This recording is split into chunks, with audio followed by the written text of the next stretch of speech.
Who suffers the most with what's going on right now in this environment? Eric, who do you think suffers the most? You mean specifically in real estate? I mean, we saw it yesterday, a guy that's been studying economic cycles for the last 200 years, the middle class, right? The people like us will thrive in this environment. I mean, I bet you'd look around, and even though it tightens things up for guys like us right now, like I've been in rooms and groups and dinner tables and calls with people like, man, I can't wait till the market gets corrected. And, some of those people eating their words right now, because in theory it sounded good, but it puts a bigger responsibility. Yeah. If you're ready for it, now is the moment, right? Like I'm anticipating in the next 3 to 5 years that if properly leveraged, our experience, ability to be able to market, understanding what a correct value is to keep something versus wholesale versus wholetail, I'll be retired in 3 years. And prior to this, that timeline was closer to 8 to 10. But I'm a firm believer that I'll be able to buy some assets in the next 3 years at historically low values. We were talking yesterday about some of the guys in the group that have had a ton of success recently buying large portfolios. I think now is the time to do that.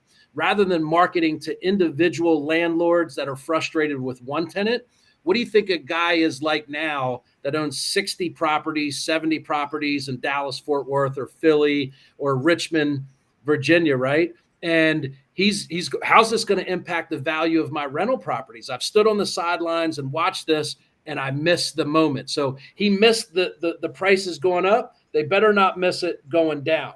If he sells here, right, on the way down, in their eyes, they're making a lot more money than wait until it gets here. I don't think we ever get here, but I think a lot of the fear that's being instilled in people now that are watching the news, there's going to be a fire sale. Hey, and I got some really bad news. Take advantage of it. I got some really bad news. We're gonna have to cancel the show. I got fourth place. We're gonna have to cancel the show. This is just entirely unacceptable. CJ won that round again. I don't know what the heck is going on.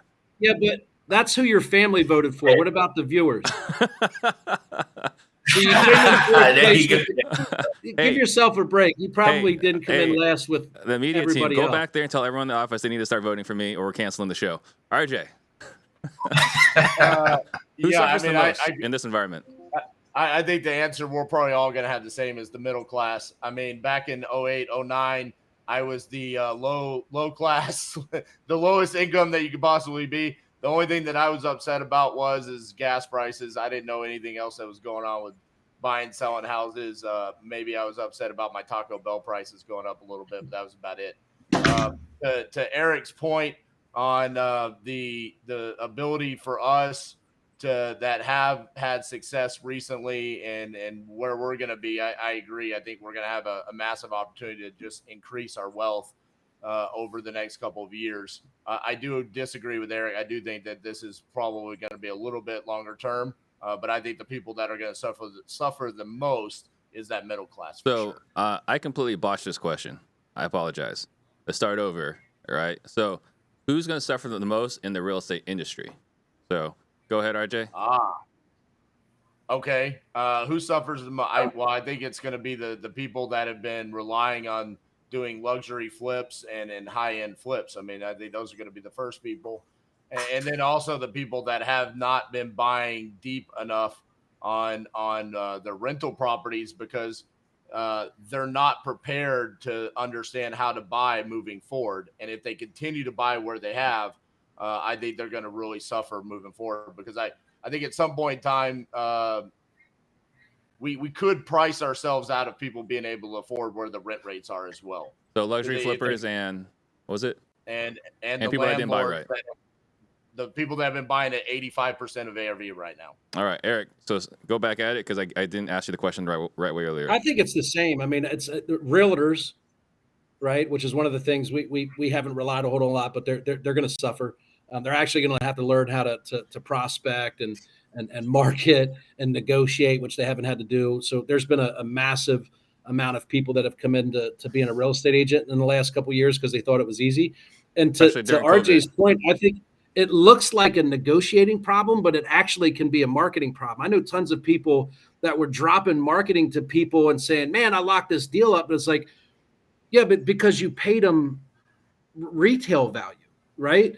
So like I think they're going to start saying I got to negotiate lower, but there's certain people that just aren't going to sell a property at 60% or 40% of ARV. So if you continue to market to those people and think it's a negotiating problem, you're going to have an issue, right? So it goes back to understanding who is the person that's most likely to sell us a property at a deep discount. And for a long time, people have been able to get away with a very low barrier of entry for marketing because they were making people offers and being able to lock up deals and then dispo them at prices that no longer exist. They're going to have to get better at marketing. So I to disagree with RJ's you. point, I think it's I people disagree that with you as they far as don't the know how to buy realtors. deep. I think realtors are going to do well. I think realtors are going to do well because they actually are going to be useful in this market.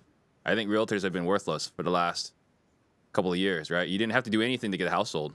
So I think realtors are going to win today because they actually have to provide value. They actually have to work to get the house sold, right? Like the traditional realtor marketing is, let me tell you why I'm the best, not let me show you how your house is going to sell for more.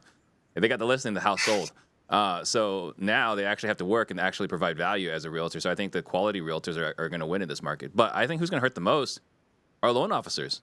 I think loan officers, like right now, I'm going to look for like the quality loan officers to probably build out my team. Like we're looking for a lead manager. We're looking for a sales manager.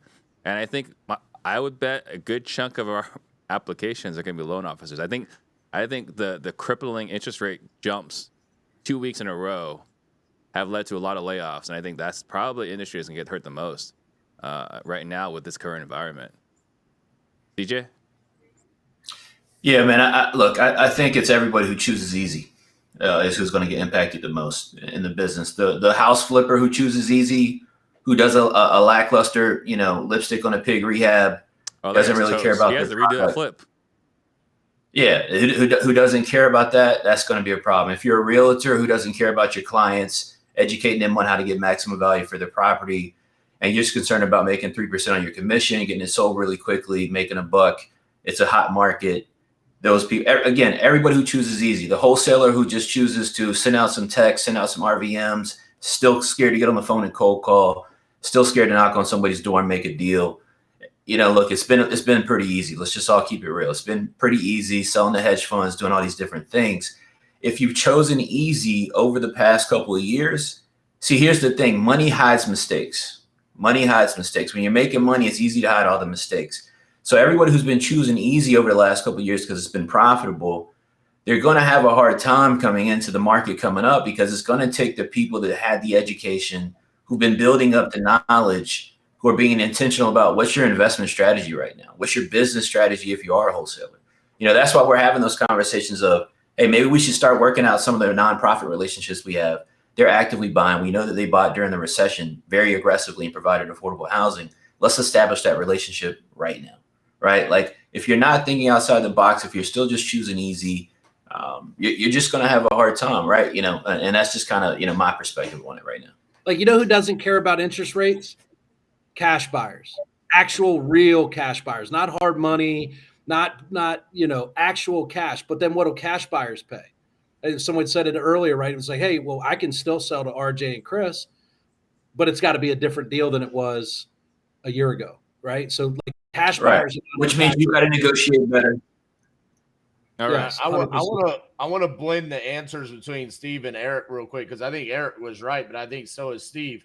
I think the problem with the majority of realtors is that they haven't had to know how to be the expert and get a property sold. So I think those are going to be the ones that struggle. And to Steve's point, the ones that have been around that actually know how to do the job of being a realtor and actually performing, I think, yes, Steve, you're right. They will succeed in the times to come. But I think the vast majority of them, to Eric's point, are going to struggle.